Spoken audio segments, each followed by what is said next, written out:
Hello, good morning. Ratheesh Parappanangadi. ഇത് നമ്മളെ നാട്ടിൽ തന്നെ അയ്യപ്പങ്കാവ്. ഞാൻ വൈഫ് എടുത്ത വീഡിയോ ആണ്. അപ്പോൾ നല്ലൊരു കർഷകൻ, ഇദ്ദേഹത്തേക്ക് നമ്മൾ മുന്നോട്ട് കൊണ്ടുവരണം. കാരണം നല്ല കൃഷി ചെയ്ത് നല്ല പച്ചക്കറികൾ നമുക്ക് ലൈവായിട്ട് അവിടെ വിൽക്കുന്നുണ്ട്. ഒരുപാട് മാറ്റമുണ്ട് കേട്ടോ. പച്ചക്കറിക്ക് വിലയ്ക്കും കാര്യത്തിനൊക്കെ നല്ല മാറ്റങ്ങളുണ്ട്.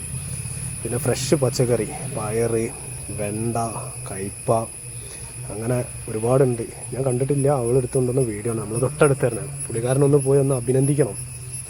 കാരണം ഞാനിപ്പോൾ ഈ കൃഷിയൊക്കെ കണ്ടപ്പോൾ ഈ പ്രായത്തിലും വളരെ കഷ്ടപ്പെട്ടിട്ടല്ലേ അദ്ദേഹം ചെയ്യുന്നത്. നമുക്ക് നല്ല വിഷാംശം ഇല്ലാതെ നല്ല പച്ചക്കറി കഴിച്ചുകൂടെ. പയറൊക്കെ കണ്ടില്ലേ എത്ര അടിപൊളിയായിട്ട് നിൽക്കണേ. നല്ല ദമ്മം പയറുകൾ. അപ്പോൾ നമ്മൾ നെടുവ അയ്യപ്പങ്കാവ് തന്നെയാണ്. അപ്പോൾ പച്ചക്കറി ആവശ്യമുണ്ടെങ്കിൽ ആവശ്യക്കാർ പോയി വാങ്ങിക്കാം. നമ്മൾ മുറ്റത്ത് തന്നെയാണ്, ദൂരമൊന്നും പോകേണ്ട ആവശ്യമില്ല. കൃഷീൻ്റെ ഒക്കെ ഒരു ഭംഗി നോക്കിയാണെങ്കിൽ അദ്ദേഹം തന്നെ ഒറ്റയ്ക്ക് നിന്നുണ്ടാക്കിയ കൃഷിയാണ്. വേറെ സഹായമോ കാര്യങ്ങളോ ഒന്നും ഇല്ലാതെ. കാണുമ്പോൾ തന്നെ നമുക്കൊരു സന്തോഷമാണ്. ഇന്നത്തെ ദിവസം, അതായത് ചിങ്ങം 1.